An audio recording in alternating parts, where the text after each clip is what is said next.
G-Man with you here. In many cases, an interviewer will start off the interview by saying, "This person needs no introduction."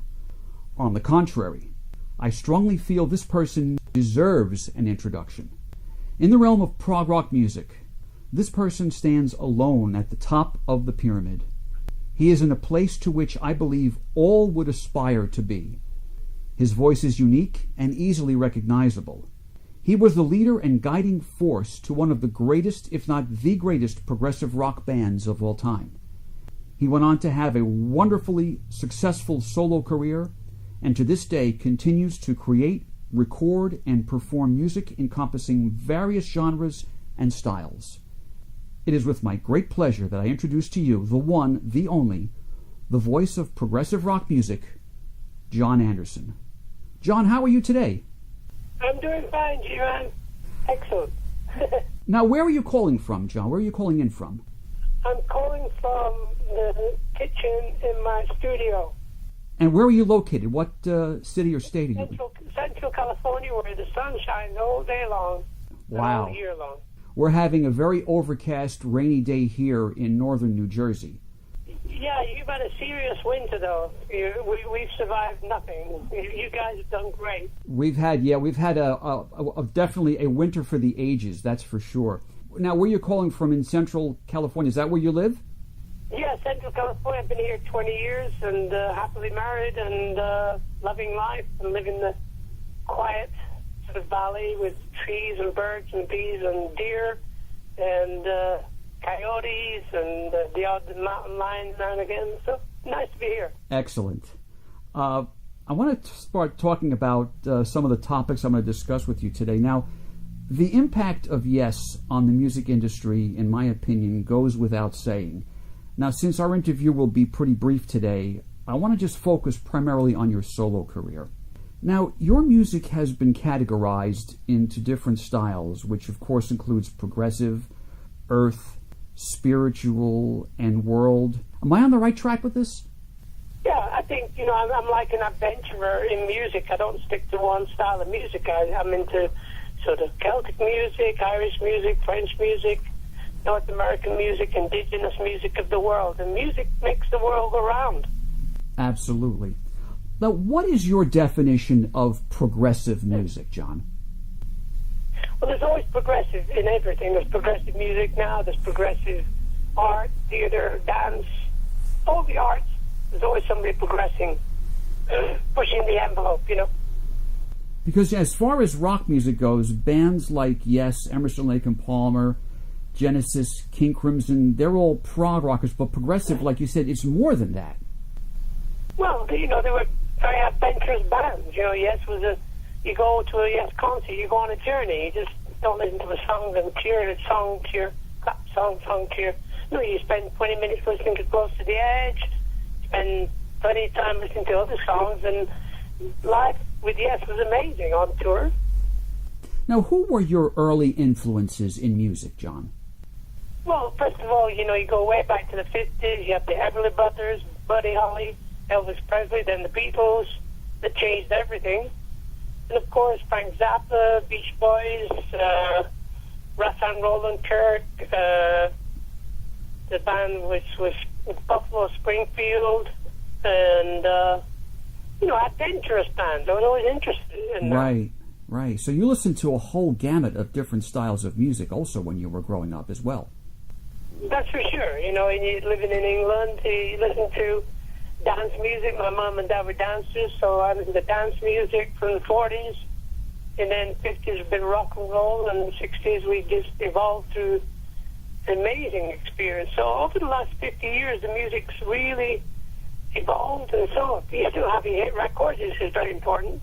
Now, what was the first full song that you wrote? Do you remember? It was called Riding on a Number 14 Bus. Now, is that based on an experience for yourself? Yeah, there was a bus in London, the number 14 bus that took me from where I lived to the rehearsal place, and I wrote a song on the way there. Excellent. The guys didn't like it, so okay. So, was it ever recorded? No. Maybe that's something you should think about doing now. Oh, I'll do it tomorrow. Okay. Now, I guess it would have been around the time of 1975, 1976, when the members of Yes took a break and went off to work on solo projects. Now, was this just a break, or was that actually a breakup? No, it was a break. You know, Steve was going to do an album. He was doing some recording. And Alan White wanted to do one, then Chris. And so, yeah, I'll do one as well. So we had 6 months off. And I spent all 6 months in the studio writing Elias of Sun Hill. Really enjoyed that. And, you know, throughout my career, I've always enjoyed doing solo work. You know, Toltec is a really nice album that I did. Sure. Survival I did about 3 years ago, and I released a piece of music called Open. So I've been very busy over the years. There's so many avenues of music. I'm very, very happy with life, and that's the way it is. Do you have any stories about when you worked on Elias? Was there any type of specific inspiration that inspired you to create that piece of music? It's a masterful work. Yeah, it came from the artwork of Roger Dean. When I tried to get Roger to do the artwork, he was so busy doing other things. Then I found another guy to do it, really beautiful guy, Mr. Rowe, I remember, and he did the artwork. But it was based on the art of Roger Dean. It's a beautiful piece of work. I still think it holds up today as a masterpiece of progressive rock music.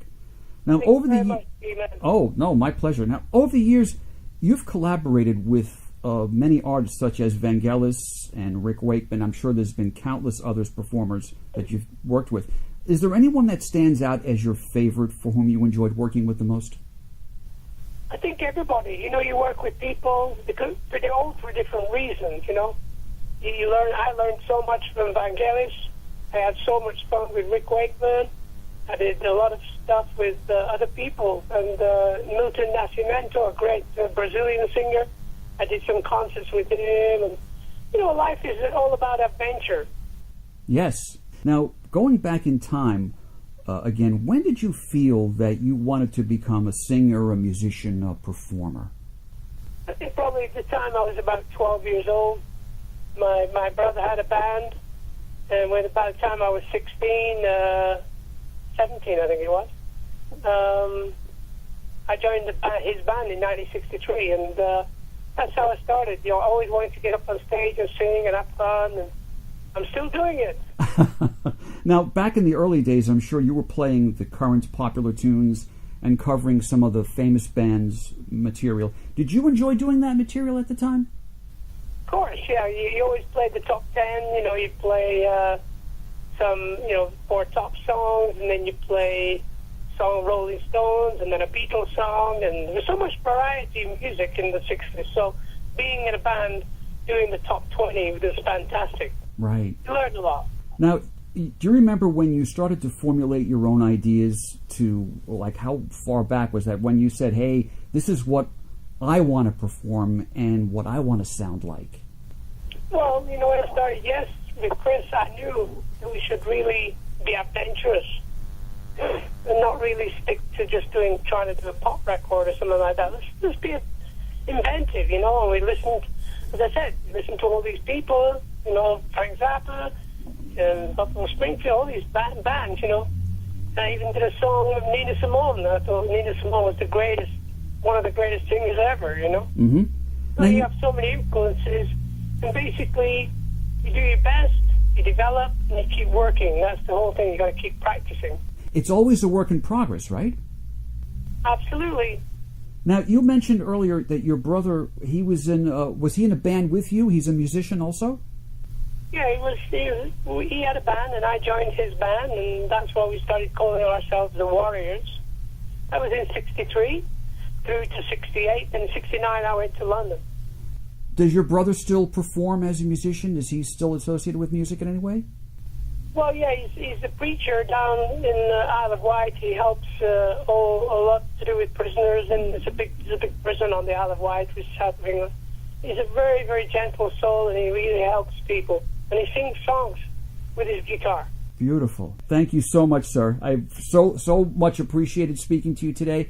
I wish you well. Continued success in your career and your life, and nous sommes du soleil. Excellent. Thank you very much. Be well. Bye-bye.